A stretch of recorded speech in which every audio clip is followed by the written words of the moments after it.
Le damos gracias al Espíritu Santo por tenernos esta reunión. Estamos en febrero, día 8 de febrero del 2026, y quiero que veamos a la palabra en el libro de Romanos, libro de los Romanos, o carta a los Romanos, en el capítulo 6. Voy a predicar bajo el título La paga del pecado. La paga del pecado.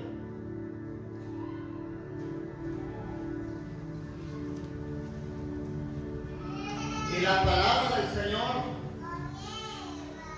la leemos en Romanos capítulo 6. Dios lo quiere liberar a usted del pecado.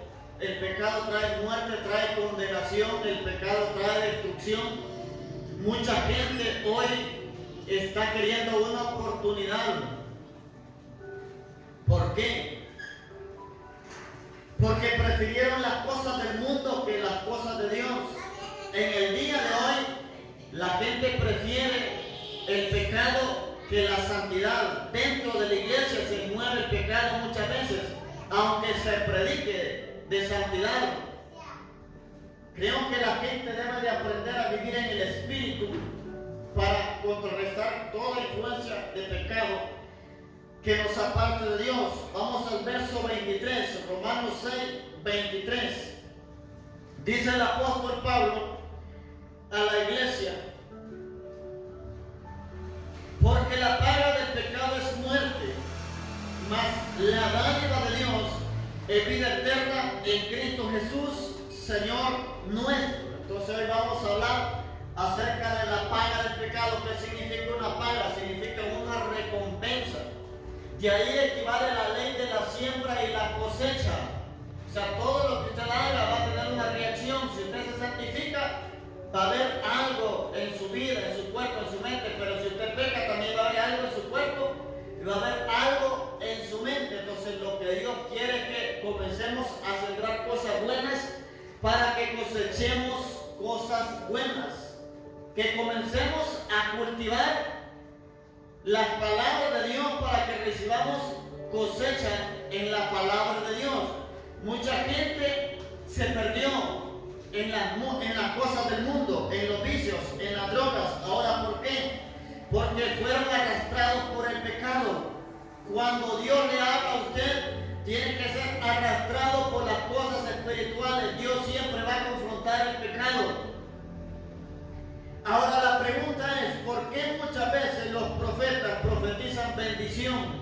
¿Por qué muchas veces los profetas profetizan palabras de cosas materiales? Yo le voy a decir algo: yo no tengo problema que un profeta profetice cosas materiales, porque si Dios lo está hablando, Él tiene que repetir lo que Dios habla, no lo que la gente quiere escuchar.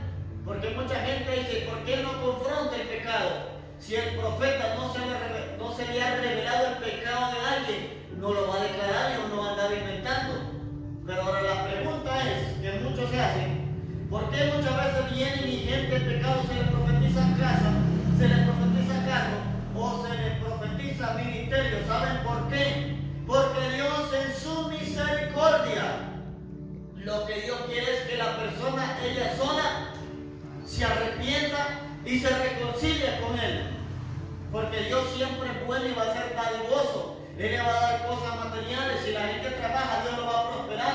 Si la gente cree, Dios lo va a prosperar, aunque no avale su comportamiento pecaminoso.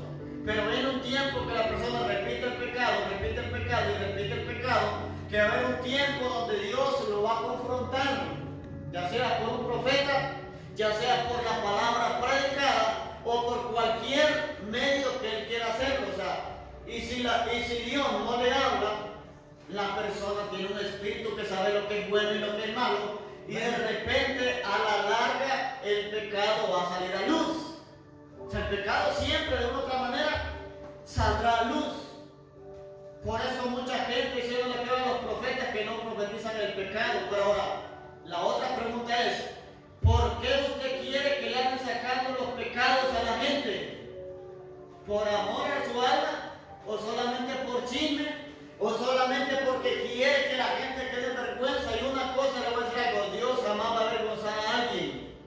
Si se lo va a decir, se lo va a decir en privado, se lo va a volver a repetir en privado. Y si la persona no se arrepiente, va a venir públicamente. Y en sí el que avergüenza no es Dios, el que avergüenza es el diablo. ¿Por qué? Porque tomó el pecado y terminó ¿qué? Avergonzado. Pero Dios no le va a dar el pecado públicamente, ni lo va a pasar a un altar frente a cámara, le va a hacer adulterio, fornicario, y le va a empezar a decir un montón de cosas. Eso es lo que muchos quieren escuchar, porque no tienen misericordia, porque no tienen amor por el prójimo. ¿Hay pecado en la iglesia? Sí, muchas veces está el pecado. Entonces Dios lo que quiere es que la iglesia se arrepienta, que el cristiano se arrepienta. Por eso la palabra dice que si el justo con dificultad se salva. Imagínense aquel que está muerto del delito y el pecado afuera. ¿Qué es lo que quiere Dios? Que la gente se arrepienta por sí sola. La palabra siempre nos va a hablar a vivir en santidad. La palabra siempre nos va a hablar a vivir en comunión con Dios. Y aquí está la respuesta en Romanos 6:23. Porque el tema de hoy es la paga del pecado. ¿Y cuál es? La muerte. Número 1, muerte espiritual. Número 2, muerte física.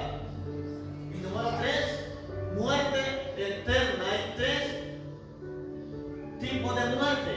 Eso lo sabe usted, se le enseña en el primer nivel. El primer nivel es la muerte espiritual. ¿Qué es la muerte espiritual? Es el estado donde el espíritu de una persona está muerto.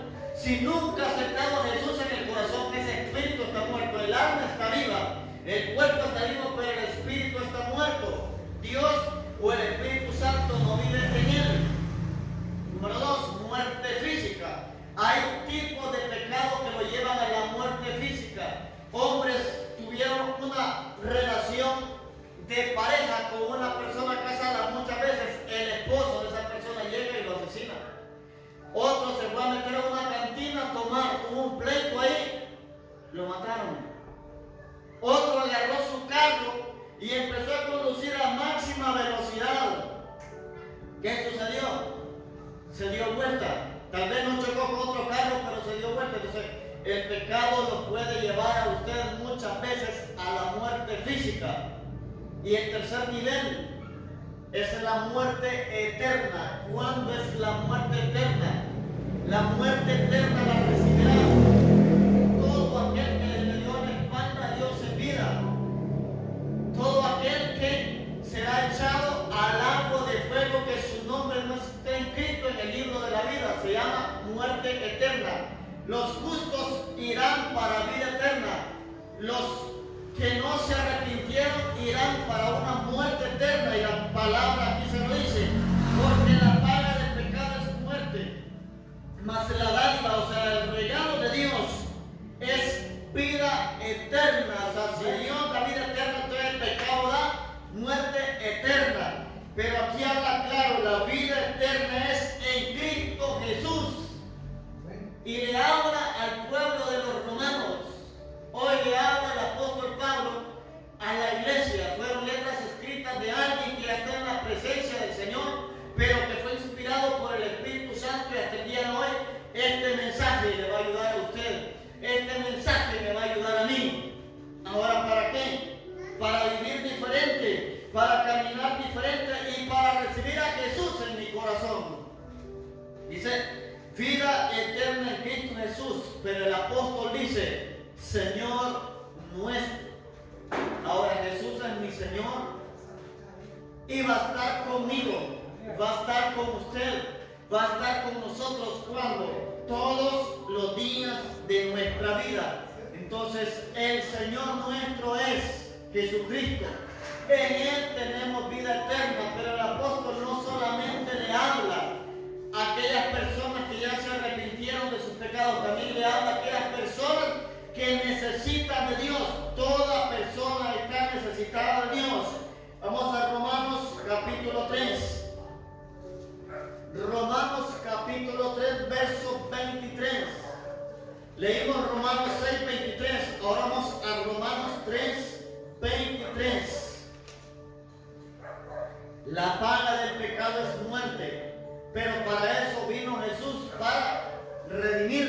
dice Romanos 3:23, por cuanto todos pecaron y están destituidos de la gloria de Dios.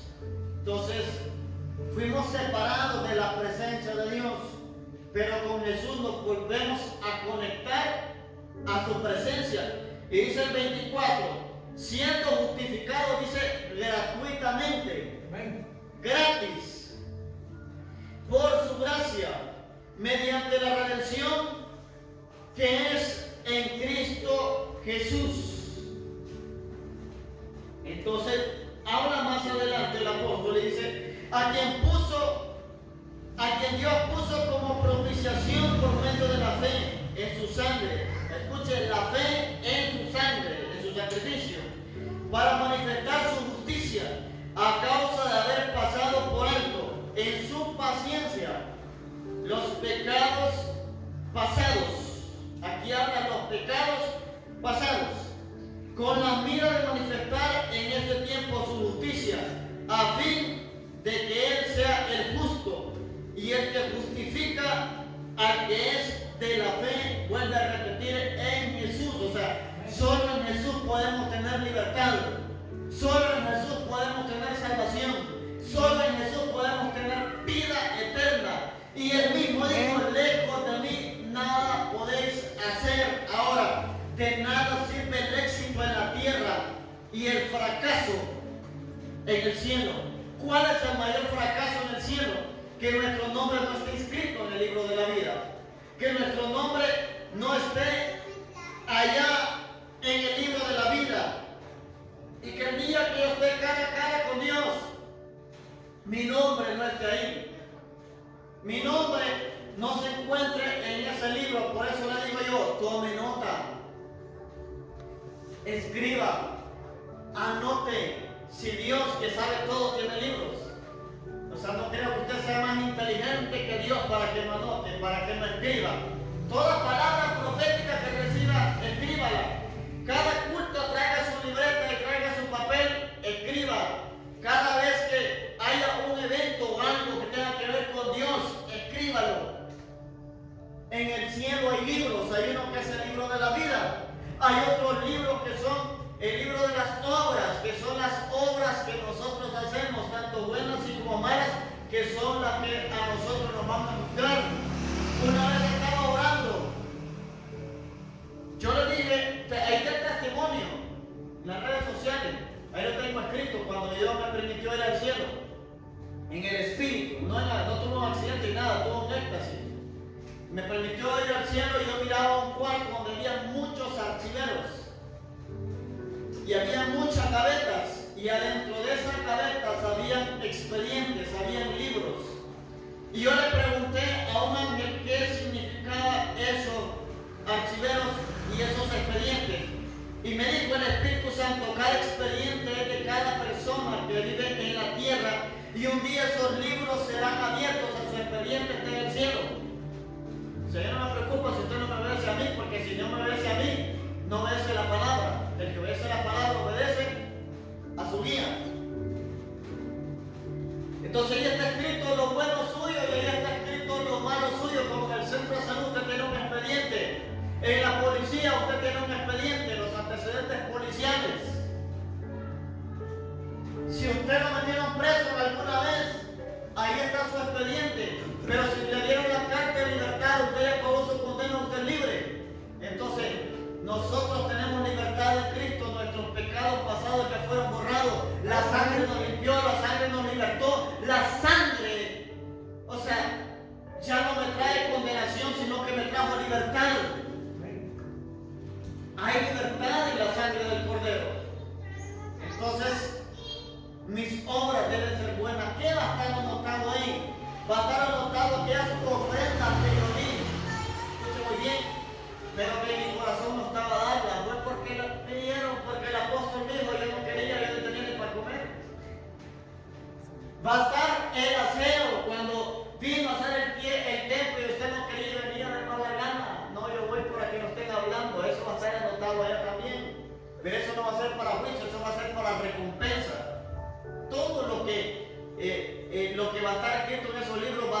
pesado hasta la actitud del corazón, porque a veces en esta tierra hacemos cosas que en el corazón no las queremos y las hacemos porque muchas veces queremos agradar al hombre y no a Dios. Pero todo aquel que quiere agradar a Dios, esa recompensa también va a estar. Y le pregunté al Espíritu Santo, ¿por qué tienes libros? Si tú lo sabes todo. O sea, yo hay que preguntarle, ¿por qué tienes libros? ¿Tienes el libro de la vida? Me mostraste aquellos libros en el cielo y un montón de archivos. Y me dijo el Espíritu de Dios, porque esos libros son los que van a juzgar a la gente. Porque usted, si Dios lo juzga a usted, Él conoce todo. Él tiene el entendimiento, Él tiene toda la ciencia. Él es omnipresente, omnisciente y omnipotente. Pero cuando le muestre los libros, ahí va a estar anotado todo y lo que lo va a juzgar a uno son los libros, lo que está escrito. Entonces, cuando usted saca crédito en una pulpería, ¿qué es lo que lo juzga a usted? Lo que está escrito. Ahí está el nombrecito suyo: manteca, una bicola, 3 churros, arroz, cubitos. Ahí está, y ahí se hace la sumatoria.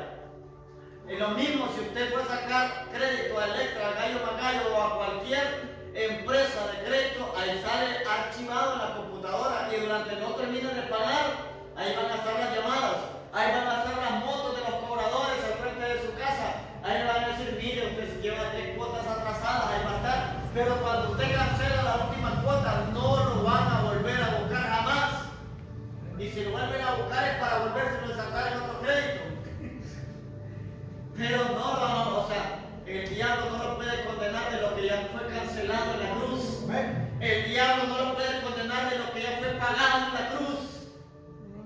Ya tenemos factura cancelada. Lo que debemos de hacer ahora es cuidarnos, no sacar más crédito.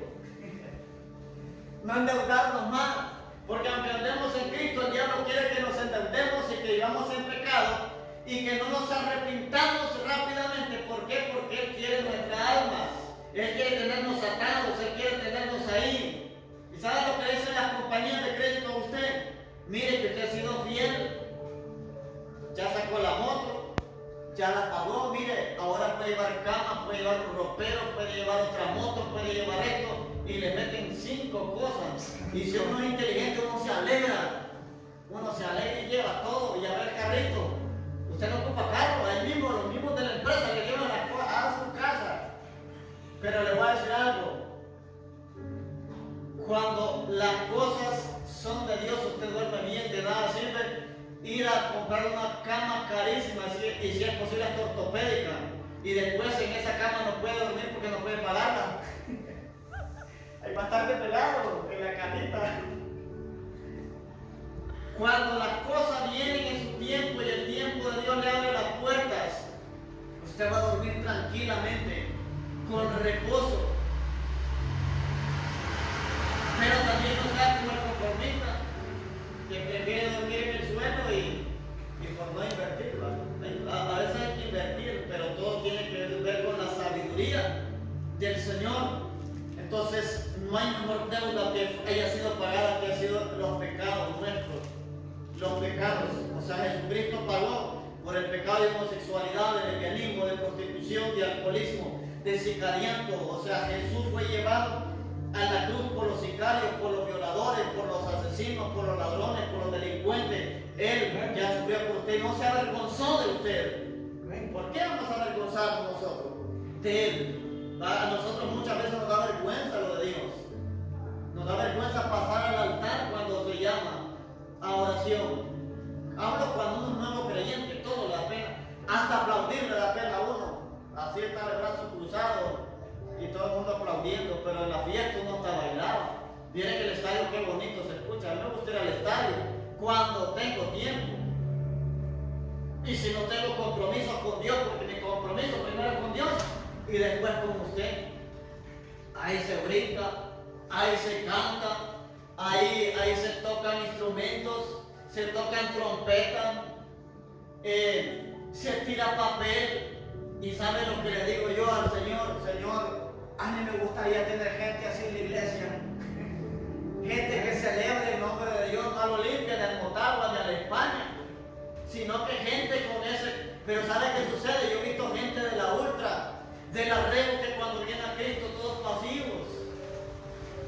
Todos pasivos, no, ni brincan, ni saltan, ni nada, pero en el estadio ahí se celebra, ahí se activa uno. Y a veces en la iglesia uno que es como pasivo, uno tiene que celebrar la victoria que obtuvimos, porque la victoria de Jesús fue para nosotros, porque murió fue por nosotros. Él tuvo la victoria en nombre del Rey de Reyes y Señor de Señores, pero nos va a llevar a heredar juntamente con Él. La riqueza del Padre también va a ser del Hijo. La bendición del Padre también es del Hijo. Y todo lo que es del Señor también será de nosotros, menos su trono ni su autoridad. Pero todas las cosas que Él arrebató, las va a compartir juntamente con nosotros. Por eso hay que permanecer en el reino, hay que permanecer en Cristo. La paga del pecado lo lleva a la muerte y a la destitución de la presencia de Dios. Pero en Cristo usted tiene vida eterna y una nueva conexión. Número uno. ¿Cuál fue el problema de la humanidad? Número uno. El pecado de la independencia. El pecado de la independencia. Y no hablo del barrio de la independencia. El pecado de la independencia. Y creo que hay gente que ese pecado lo quiere tener ahorita. Tengan cuidado. No sea independiente de Dios, sea dependiente de Dios.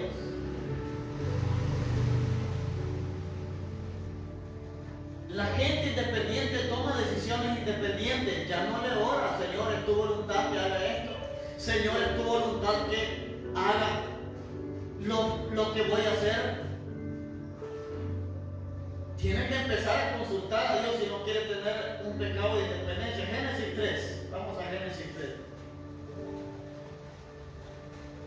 A veces el diablo quiere que nosotros seamos independientes y queremos que Dios se acople a nuestros sueños y no nosotros acoplar a Dios a nuestros sueños. Génesis 3.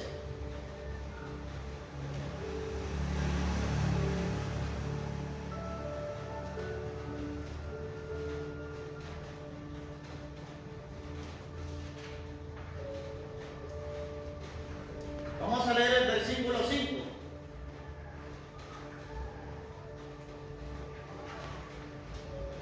Vamos al 4 y 5 para que miren quién habló. Lo voy a leer desde el 4 para que vean quién le habló a esta mujer. Ahí dice que la serpiente, dice, entonces la serpiente dijo a la mujer, no moriréis, sino que sabe Dios que el día que comáis de él, serán abiertos vuestros ojos y seréis como Dios, sabiendo el bien y el mal. Entonces, ¿qué hizo la mujer cuando tomó la decisión? Lo primero que hizo fue independizarse de Dios, porque ya le había dado orden a Dios que podían comer de todo lo que había en el huerto, menos del árbol del bien y el mal. Pero la gente dice, si Dios sabía que el hombre le iba a fallar, ¿para qué puso ese árbol ahí? El asunto es que nadie puede ser fiel si no es probado. O sea, era necesario que ese árbol estuviera ahí, porque ¿cómo iba a demostrar a Adán que amaba más a Dios y que amaba las órdenes de Dios y que iba a obedecer a Dios si no estaba ese árbol ahí? ¿Cómo iba a demostrar Eva que él era fiel a Dios? Es como que digamos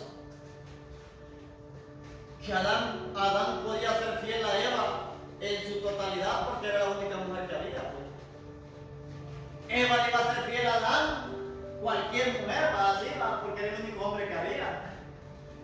Es lo mismo, si solo hubiera habido árboles buenos sin que hubiera ese árbol del bien y el mal, entonces cualquiera hubiera sido fiel a Dios. Pero había algo ahí y el problema fue que esta mujer se independizó de las órdenes de Dios y le hizo caso a la serpiente. Por eso a la gente que le tergiversa la palabra de Dios no se conversa, se huye. Y lo que hubiera hecho esta mujer era evitar conversar con la serpiente e irse, alejarse. Entonces por eso le digo, Hay dos animales en la Biblia que fueron usados, uno por Satanás y otro por Dios. Satanás usó una serpiente y el Señor utilizó un asno, un burro. Digo para hablar, ¿verdad? Porque también un asno fue utilizado para cargar a Jesús. Ahora, ¿por qué el asno? ¿Por qué el burro? Porque el burro se considera un animal de carga, pero se considera un animal torpe, ¿verdad? Por eso se llama burro. Necio. El burro es un animal necio, a veces hay que pegarle para que enderece el camino. Y le voy a decir algo, era más burro el profeta que el burro, y Dios le habló a través de un burro.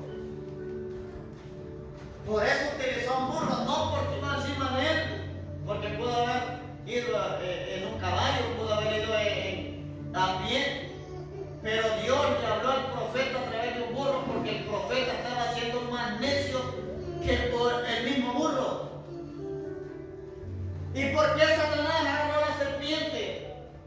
Porque dice que la serpiente era la más astuta de todos los animales, entonces por eso tomó la serpiente, le entonció y habló a través de la serpiente. Para Eva fue normal hablar con la serpiente, ¿verdad? No todos los animales hablaban, pero Satanás tomó, porque en ese tiempo la serpiente no era un animal malo, lo único que era un animal que Dios le había dado ¿qué? Astucia.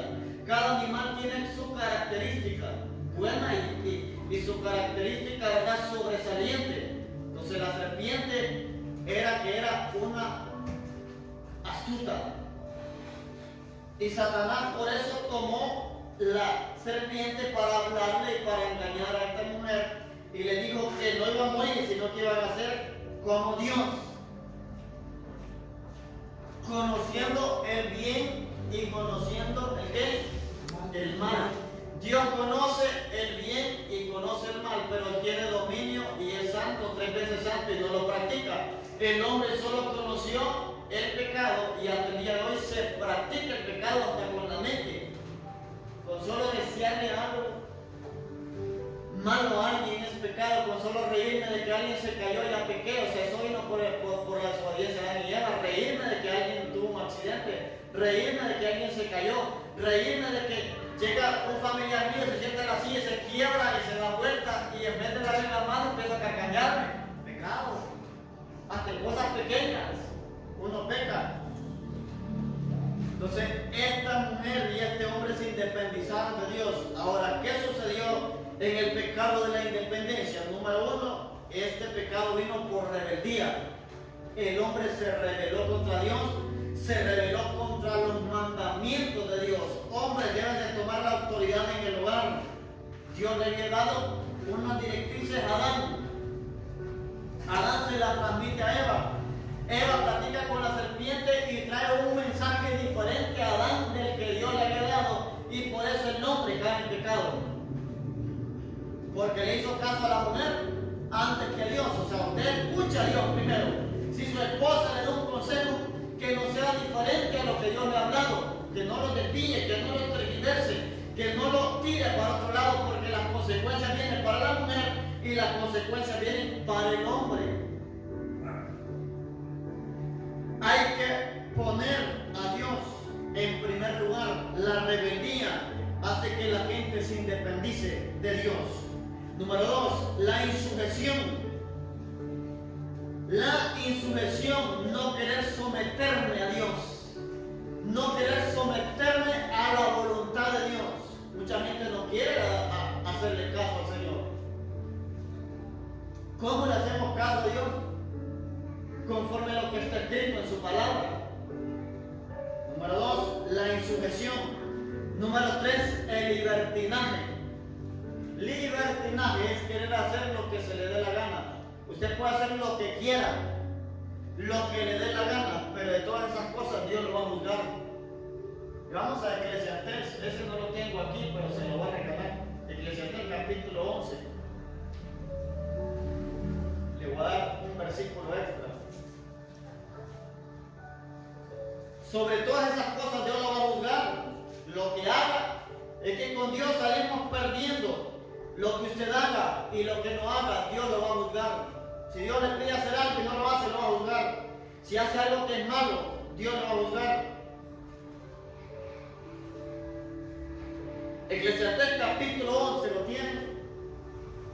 Búsquelo en el Antiguo Testamento. En la Biblia, si usted es cristiano en la Biblia, usted debe ser ejemplo. Eclesiastés capítulo 11, versos 9 y 10. Dice la palabra del Señor: alégrate, joven, en tu juventud, y tome placer tu corazón en los días de tu adolescencia, y anda en los caminos de tu corazón. Le dice: Dios me dijo que anduviera en los caminos de mi corazón. Y en la vista de tus ojos.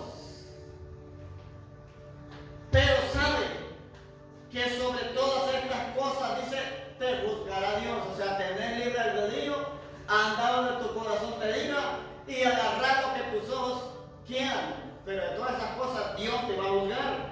Versículo 10. Quita pues de tu corazón el enojo y aparta de tu carne el mal, porque la adolescencia y la juventud son vanidad. Aquí le habla a los adolescentes y a los jóvenes, pero también le habla a todo el pueblo, que aquí nos está presentando un libre albedrío, que podemos hacer lo que se nos plazca y lo que consideremos nosotros que nos causa placer: beber, fumar, andar de fiesta. Joven, vaya a la fiesta; joven, fume; joven, baile. Pero una cosa te digo, sobre todas esas cosas te juzgará el Señor. Te juzgará el Señor. O sea, hay libre albedrío para hacer lo que el joven quiere, lo que el adulto también quiere, lo que las personas quieren, hagan lo que quieran. Pero en todas esas cosas Dios lo va a juzgar. Y por eso en el verso 10 le dice: aparta tu carne del mal. Porque Dios no quiere el fracaso. Dios no quiere que la gente muera antes de tiempo. Dios no quiere que la gente se arrepienta, que venga a la iglesia sin una pierna, que venga a la iglesia sin un brazo, que venga a la iglesia con una mala, que venga a la iglesia en silla de ruedas. Dios no quiere que la gente venga así. Dios quiere que la gente venga sana y venga completa, y no por andar en el mundo, venga en una condición peor. Libertinaje. Número 4, decisiones sin consultar a Dios. Ese es el pecado. Algunas cosas de lo que trae el pecado es la independencia, rebeldía, insurrección, libertinaje, decisiones sin consultar a Dios. Cuando usted es independiente, no consulta a Dios, hace lo que se le da la gana, se le aconseja y camina de necio, anda como Balaam, sabiendo la palabra, anda haciendo cosas fuera de la palabra. Dios le dice: por aquí es, y usted quiere experimentar qué sucede por el otro lado. Mire, si Dios le dice por aquí, si usted agarra por otro lado, no le viene bien, le va a ir mal. ¿Por qué? Porque Dios siempre quiere lo mejor y quiere que nos alineemos a su voluntad. Es mejor estar en el desierto con Dios que en una bendición fuera de su presencia y que me vaya a destruir. Número 2. El pecado de la desobediencia. Número 1, el pecado de independencia. Número 2, el pecado de la desobediencia. Dios quiere que usted sea obediente, pero una obediencia absoluta, no una obediencia relativa. Romanos 5, obediencia absoluta, ¿qué es? Yo te voy a obedecer todo lo que me digas. Obediencia relativa, ¿qué es? Si me conviene, yo le voy a obedecer. Si no me conviene, no. A veces duele dejar una muchacha que uno esté enamorado y sabe que no le conviene, por X o Y razón. A veces duele dejar un varón que tal vez esté enamorado de ese varón y tal vez dentro de usted sabe que no le conviene ese matrimonio, que no comparten del mismo Dios, que no hay un arrepentimiento de esa persona, o que también esa persona pertenece a otra religión diferente a la del Dios vivo, al Dios de Israel y va a tener que desligarse, va a tener que soltarse, porque si usted hace las cosas, va a haber el infierno en la tierra en vivo. Hay decisiones que hay que consultar a Dios y que Dios ponga la paz en el corazón. ¿Cómo saber que una decisión viene de parte de Dios? Va a tener paz en el corazón. Si no tiene paz, no lo haga. Si no tiene paz, no invente. Si no tiene paz, no se meta líos. Deudas a veces que son grandes. No, yo sé que es por fe, pero si usted no tiene paz en el corazón, no se meta deudas. Espere el tiempo de Dios en que Él abra puertas que tiene que abrir. No nos adelantemos muchas veces a las cosas. Romanos 5, verso 19. Cuando yo tengo paz en el corazón, Dios me va a respaldar. Cuando hay confusión, cuando hay duda, tengo que orar y esperar. Y si esa duda no se quita, si esa paz no se me, si esa ausencia de paz no se me quita, mejor no decido, mejor sigo mi camino. Verso 19. Porque así como por la desobediencia de un hombre, los muchos fueron constituidos pecadores, así también por la obediencia de uno, los muchos serán constituidos, dice, justos. Entonces, por Adán yo me hice pecador, por Cristo yo fui mortificado y ahora soy santo. Pero ¿qué debo hacer? Ir santificándome cada día, purificándome, lavándome. Por eso nos dejó la palabra para poder cumplirla. El pecado es obediencia. ¿Qué hay en la desobediencia? En la desobediencia hay muchas cosas, pero solamente le quiero dar 3. Número 1, en la desobediencia hay mentira. Cuando la gente es desobediente, le es fácil mentir. La gente desobediente por lo general es mentirosa. Miente en cualquier área de su vida miente. Entonces, el pecado siempre va a tener mentira. Pero los que andan en luz no necesitan mentir. No necesitan mentir para nada. Dicen que había un hombre que le había prohibido a su esposa que saliera porque era muy callejera. La mujer era bien callejera y solo en la calle pasaba hablando, y a veces el hombre llegaba y no la hallaba del trabajo. Entonces ese hombre le decía a la mujer que estaba en la casa porque no le gustaba que saliera. No era que la tenía sometida a no salir de la casa, sino que la mujer se había hecho vaga. Entonces el hombre dice que le decía a la mujer: estaba en la casa, así aquí estoy. Y un tiempo que la mujer se inquietó, que no se dejaba estar encerrada, porque había hecho un hábito de que solo el hombre salía para el trabajo y ella hacía por de la vecina, de la otra vecina, hacía nada. Y entonces el hombre lo que hacía es: vale, si estás en la casa, prende la licuadora, y hacía dejar la licuadora a sonar. Y era el asunto. Entonces la mujer un tiempo que no aguantó y agarró una mochila y andaba a la licuadora donde ella andaba. Y siempre ella: ¿dónde está? No, aquí en la casa, prende la licuadora. Ya buscaba dónde le dieran electricidad. Entonces aquí había engaño y había mentira. O sea, la mujer no estaba en casa, pero donde quiera que andaba a la licuadora. Entonces muchas veces puede haber mentira en nuestro corazón. Entonces no hay nada que la sinceridad. Un cantante dijo: una mentira que te haga feliz dice vale más que una verdad que te amargue la vida. Eso es falso. La verdad es la palabra, que es la que nos va a hacer libres. Y hay verdades que aunque duelan, a veces nos va a tocar que decirlas. Muchas veces el pecado va a estar oculto, pero muchas veces vamos a tener que decir la verdad para tener paz con Dios, tener paz en el corazón. Y aunque sea avergonzado, pero Dios, yo prefiero tener una nueva oportunidad en Cristo, aunque pase vergüenza, porque el hombre jamás me va a salvar a mí, me va a juzgar.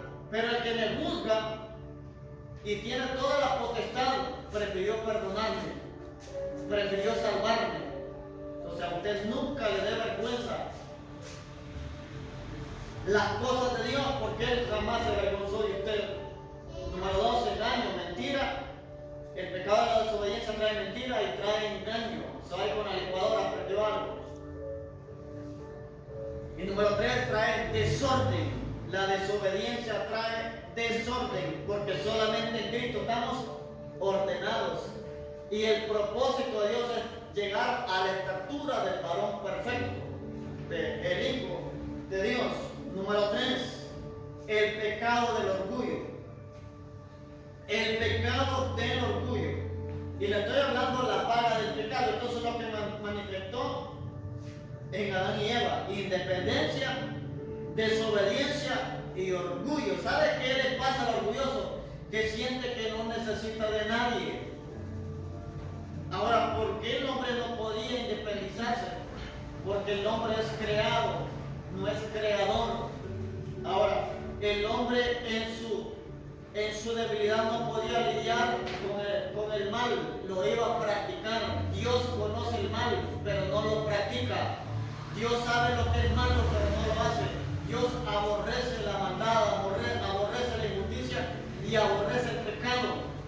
Y la serpiente le dijo a Eva: serán como Dios, pero nadie va a ser como Dios.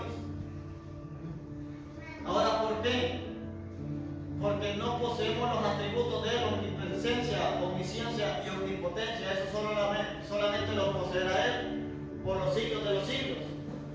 Pero las bendiciones que vienen de Él sí nos van a dar a nosotros. Entonces Dios quiere que seamos como Jesús, como su Hijo. Quiere que imitemos al Señor. ¿En qué? En obediencia, en dependencia, en sujeción, en verdad, en sujeción. Eso es lo que quiere. Dios quiere que seamos como Jesús, pero no como Dios, que es diferente. ¿Acaso que Jesús no es Dios? Sí es Dios, pero Jesús vino a modelarnos lo que es ser hijo de Dios, la santidad, la sujeción al Padre. Jesús nunca compitió con el Padre, Él siempre obedeció hasta la muerte al Padre. Proverbios 16, con esto termino. Proverbios 16.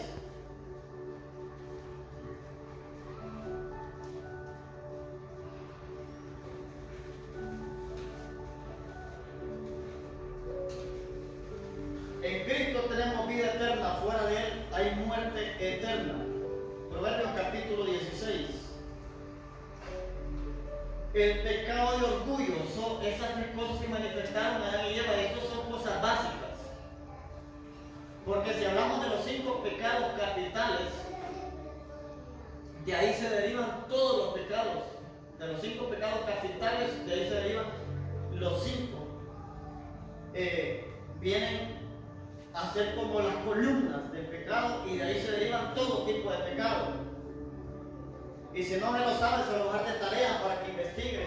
Por si no lee, váyase a internet y ponga cuáles son los 5 pecados capitales, y ahí le van a salir. De ahí se derivan todos los tipos de pecados que se practiquen. El pecado del orgullo, Proverbios 16, 18, escuchen lo que dice: antes del quebrantamiento es la soberbia, y antes de la caída la altivez de espíritu. Entonces aquí dice que nadie va a ser quebrantado si primeramente no es soberbio. La palabra soberbia tiene que ver con alguien orgulloso, con alguien altivo, y antes de la caída dice que viene la altivez. Entonces, antes de que el hombre, Adán y Eva, cayeran, hubo orgullo en su corazón, porque quisieron ser independientes de Dios, del Todopoderoso. Y entonces ese orgullo provocó ¿el qué? El quebrantamiento de ellos. Provocó ¿qué? La caída de ellos, y afectó toda la humanidad. ¿Qué provoca nuestra caída? El orgullo, la independencia, la desobediencia. Pero cuando practicamos el pecado y que decimos: no, Dios me va a dar una oportunidad más adelante, significa que hay orgullo en el corazón. Y la gente orgullosa no es dependiente de Dios, es independiente de Dios. Entonces, el pecado del orgullo, número 1, la soberbia, son sinónimos. La soberbia. Y la Biblia dice que lo que viene después de la soberbia es el quebrantamiento. A los soberbios Dios los quebrantará, los va a humillar. Mejor humillémoslos delante de Él humildemente y no por soberbios. Número 2, altivez. Los altivos, Dios los ve de lejos, dice la palabra. Altivo es aquel que se cree superior a los demás, incluso cree que no necesita de Dios. Aquí, tengamos dinero o no tengamos dinero, vamos a necesitar de Dios. Sea rico o pobre, va a necesitar de Dios. Todos necesitamos de Dios, porque las riquezas son pasajeras. La altivez, dice que la altivez lo que provoca es caída. Por eso siempre dicen a la gente que entre más alto esté será más humilde, porque lo que lo sostiene en la cima a usted, sea del ministerio, sea de su trabajo o en las empresas, es la humildad. En el momento que se empieza a enorgullecer, su caída viene. Su caída viene. Por eso el día que usted prospere más de lo que esté, sea humilde y reconozca que quien prospera, que Dios dice las riquezas y la gloria procede de Él. Y Él sobre todo domina, o sea, domina sobre el reino de los hombres. Él dominó sobre reyes, hoy domina sobre presidentes, sobre gobiernos, sobre los presidentes de las potencias del mundo. Y el que se humille, su caída está próxima. El que se enaltezca, y el que se humilla, su levantamiento está pronto. Dice la Biblia que el humillado va a ser enaltecido, pero el enaltecido dice que será humillado. Y número 3, la independencia. La independencia. El pecado de orgullo lo va a llevar a independizarse de Dios. Cuando una persona es orgullosa, no representa a Dios. Yo he conocido líderes orgullosos. He visto líderes y les voy a decir algo. Hay gente que sirve dentro de la iglesia con un espíritu de orgullo fuerte que tiene que ser libre de ese espíritu. Y incluso hay gente que se les mira que como que hasta sacan pecho de lo que hacen para el Señor. No, haga lo que haga, usted permanezca humilde. Venga trajeado, venga humilde, o sea, sea servicial. Yo conocí hombres que Dios los comenzó a usar y hoy quieren ser servidos y no quieren servir. Hoy miran de menos a los demás y no usan el liderazgo para servir, sino para ser servidos. Póngase de pie. Entonces en Cristo tenemos vida eterna. En Cristo tenemos promesa.